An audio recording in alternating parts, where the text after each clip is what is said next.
മഴക്കാലത്തും കുടിവെള്ളമില്ലാതെ കഷ്ടപ്പെടുന്ന കുടുംബങ്ങളുണ്ട് പാലക്കാട് മലമ്പുഴയിൽ. മലമ്പുഴ ഡാം അടക്കമുണ്ടായിട്ടും വർഷങ്ങളായി കുടിവെള്ളത്തിനു വേണ്ടി പാടുപെടുകയാണ് 50ഓളം കുടുംബങ്ങൾ. കാലങ്ങളായി പറഞ്ഞു കേൾക്കുന്ന ജൽജീവൻ മിഷനാണ് പരിഹാരമായി അധികൃതർ പറയുന്നത്.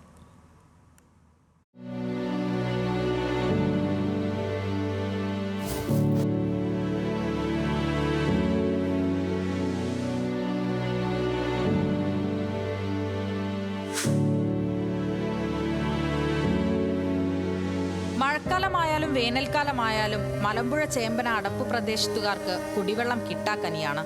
വർഷങ്ങളായി ഈ ദുരിതം അനുഭവിക്കാൻ തുടങ്ങിയിട്ട്.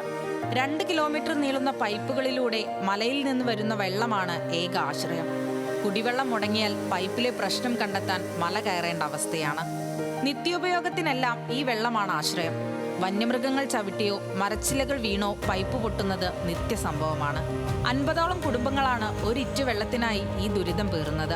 മഴക്കാല ഡാമിനരികിലാണെങ്കിലും വെള്ളത്തിനിവിടെ എക്കാലവും വെള്ളമില്ല.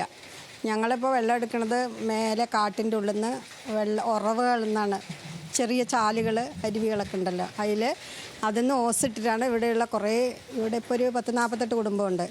അവർ ഈ വെള്ളം കൊണ്ട് ആശ്രയിക്കുന്നത്. കുടിവെള്ളം ഞങ്ങൾക്ക് കിണർ ഒക്കെ ഉള്ളത് തന്നെ ചീത്തയായി കിടക്കുകയാണ്. ഭയങ്കര പ്രശ്നമാണ്. ഇപ്പോൾ ഒരു നേരം നമ്മളിപ്പോൾ ഒരു 2 കിലോമീറ്ററൊക്കെ അകലിൽ നിന്നാണ് ഈ വെള്ളം വരുന്നത്.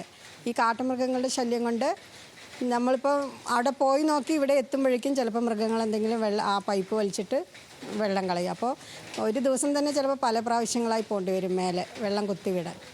അങ്ങനെയൊക്കെ ഉണ്ട്. മഴക്കാലമായാലും പ്രശ്നമാണ്. നല്ല വെള്ളം വന്നാൽ ആ ഓസ് കൂടെ വെള്ളം വരില്ല. ശുദ്ധജലത്തിനായി 3 കിണറുകൾ കുഴിച്ചെങ്കിലും നവീകരണം നടത്താത്തതിനാൽ ചെളി മൂടി. കിണർ നവീകരണത്തിനായി പഞ്ചായത്തിന്റെ പദ്ധതികളൊന്നും ഇവിടേക്ക് എത്തുന്നില്ലെന്ന് വാർഡ് മെമ്പർ. കിണറുകൾ ക്ലീൻ ആക്കണം, ഉള്ള കിണർ. പിന്നെ കുറേ എന്താ പറയുക, ബോർവെല്ലും കാര്യങ്ങളൊക്കെ ഉണ്ടാകുന്നു, ഉപയോഗശൂന്യമല്ല.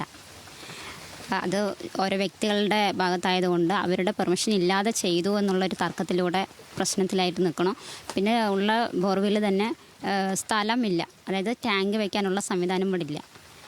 ഞാൻ കുറേ പേരെടുത്ത് സ്ഥലം ചോദിച്ചു, പക്ഷെ അവരാരും വിട്ടുതരാനുള്ള മനസ്സില്ല അവർക്കാർക്കും. കിണറുകൾ നവീകരിച്ച് ഉപയോഗയോഗ്യമാക്കി മാറ്റണം. വൈദ്യുതി, റോഡ് തുടങ്ങി അടിസ്ഥാന സൗകര്യങ്ങളും ഇവർക്ക് ഉറപ്പുവരുത്തേണ്ടതുണ്ട്. ന്യൂസ് മലയാളം, പാലക്കാട്.